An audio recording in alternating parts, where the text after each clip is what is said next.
Few mysteries in American history have captured the imagination quite like the case of D.B. Cooper. It's a story of daring, risk, and a vanishing act that has puzzled investigators for more than 50 years. On November 24, 1971, the night before Thanksgiving, a man boarded Northwest Orient Airlines Flight 305 in Portland, Oregon. He was well-dressed.com and introduced himself simply as Dan Cooper. What unfolded in the hours that followed became one of the greatest unsolved crimes in history. It was a typical November evening in Portland, gray skies and a light rain falling over the city. At Portland International Airport, passengers went about their usual routine, checking in for flights and going through security. Among them was a man who would soon become famous by a name he had never used and would meet a fate he did not choose. In the weeks leading up to the event, very little is known about the man who hijacked Northwest Orient Airlines Flight 305. We only know that he had made a reservation for a seat on the flight under the name Dan Cooper. That night, he arrived alone, carrying a briefcase and wearing a dark suit, a white shirt, a blue tie, black shoes, and a black hat. He paid for his ticket in cash and did nothing to draw attention to himself.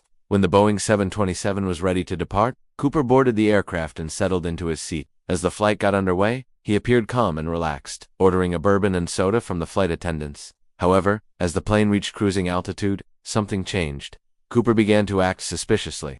About an hour into the flight, as the plane was flying over the state of Idaho, Cooper suddenly woke up and reached for a notepad and a pen, writing a brief message. When the plane started its descent into Seattle, Cooper summoned a flight attendant named Tina. As she approached his seat, he handed her the note. "Miss, you'd better look at that note. I have a bomb." Startled, the flight attendant opened the note, which read, "I have a bomb in my briefcase. If you don't do what I say, I'll release the gas. You have 45 minutes to get the police off the plane. I want $200,000 in cash, for parachutes, 2 for me and 2 for the ladies. I want a fuel truck at the Seattle airport. Tell the captain we're staying together." Shocked by the message, the flight attendant tried to calm down, knowing that her reaction would impact the safety of everyone on board. While she quickly realized that the entire situation was escalating, she decided to play along with Cooper's demands. Meanwhile, Cooper, seemingly satisfied with his initial instructions, settled back into his seat, appearing calm and relaxed, almost as if the previous moments hadn't happened. As the plane touched down in Seattle, Cooper instructed the flight attendant to open the side door, indicating that he wanted to observe the preparations for the refueling. But once outside, his instructions changed. He demanded that the passengers disembark first, stating that he didn't want to hurt them.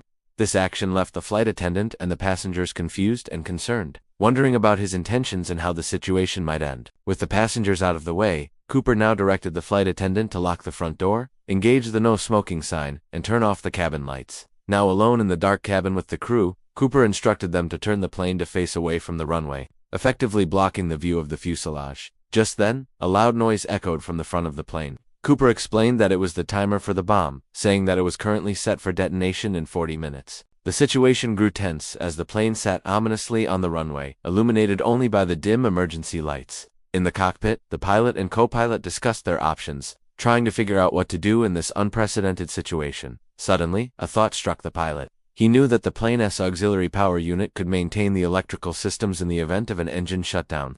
This system was designed to keep essential functions operational in emergencies, and as they considered this, they saw an opportunity. The Boeing 727 had backup batteries that powered the hydraulic systems, meaning they could shut down the engines and still maintain control of the aircraft. It was a risky strategy, but it could work. They decided to try it. They cut the engines, and a hush fell over the cockpit. All they heard was the hum of the auxiliary power unit, powering the backup batteries, keeping the instruments lit and the cabin pressurized. With the engines silent, the plane looked like a ghost on the tarmac. The pilot communicated this development to Cooper through the intercom, explaining that they needed to turn the plane around to get the engines restarted. Cooper agreed, allowing them to power up the engines and taxi to the gate. Once the plane was parked and the engines were off, the crew prepared for the next phase of the hijacking. According to Cooper's instructions, a fuel truck was supposed to arrive shortly to refuel the aircraft. Once the passengers were brought back onto the plane, Cooper repeated his demand that the fuel truck be brought to the rear of the aircraft, emphasizing the urgency of the situation. The clock was ticking, and the fate of everyone on board seemed to hinge on these next few minutes.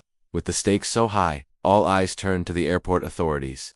They had to act quickly and precisely to fulfill Cooper's demands and ensure the safety of the passengers and crew. As the fuel truck pulled up to the rear of the plane, Cooper's instructions were meticulous. He directed the crew to position the airplane's staircase on the ground beside the fuel truck, ensuring that it would serve as both an entryway and an exit. This detail hinted at his plan, but at the time, nobody on the ground or in the air understood what he was truly up to. The fuel truck pulled up to the rear of the aircraft. Cooper continued to communicate his instructions via the intercom, guiding the crew on what to do. It was a carefully choreographed dance between the hijacker and the authorities, a game of cat and mouse where the stakes couldn't be higher. As the fuel was transferred to the plane, Cooper spoke with the pilot. He gave his exact weight and asked the pilot to make sure he wasn't carrying any weapons. He also inquired about the plane's speed and altitude, demonstrating a surprisingly intimate knowledge of aviation. An hour after landing, the transaction was complete. The money was on board, the parachutes were in place, and Cooper was ready for his next move. With everything according to his plan, Cooper allowed the passengers to leave the plane, but he kept the crew members on board. He directed the pilot to fly the plane to Mexico City,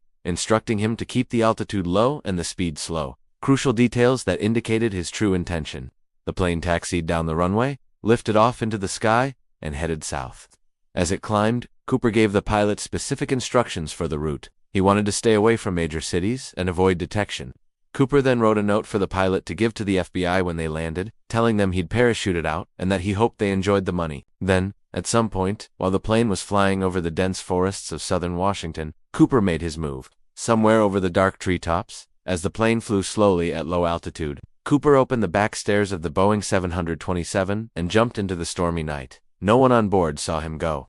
By the time the plane landed safely in Mexico City hours later, Cooper was gone without a trace. The FBI launched one of the most extensive manhunts in American history, scouring the rugged forest, rivers, and small towns below the flight path. But Cooper seemed to have vanished into thin air. For nearly a decade, the case went cold, frustrating investigators and captivating the public. Then, in 1980, a breakthrough seemed to arrive. A young boy was playing near the banks of the Columbia River in southern Washington when he noticed something unusual. 3 bundles of decaying $20 bills were buried in the sand. The bills totaled $5,880, and the serial numbers matched those of the ransom given to Cooper. The discovery reignited the case, but raised more questions than answers.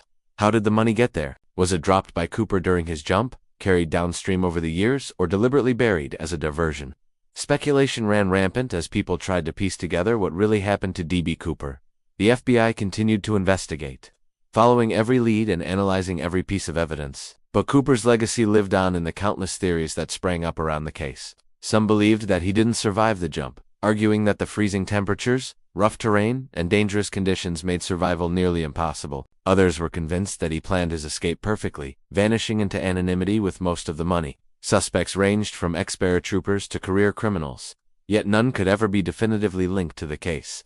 The found money sparked new speculation perhaps. Cooper didn't jump with the money, or maybe someone else discovered it and hid it. Even today, the exact path of those bills remains a mystery. Half a century later, the FBI officially closed the case in 2016, but the legend of D.B. Cooper refuses to die. Books, documentaries, and endless online debates keep the mystery alive. Who was he? Did he perish in the forests that night? Or did he walk away as the only person to pull off the perfect crime? The truth may never be known, but the name D.B. Cooper has secured a permanent place in history as America's most infamous fugitive. So what do you think? Do you think Cooper got away with the impossible, or did a desperate man meet his end in the forests that night? Let us know your thoughts in the comments, and don't forget to like, share, and subscribe for more incredible stories from history's greatest mysteries.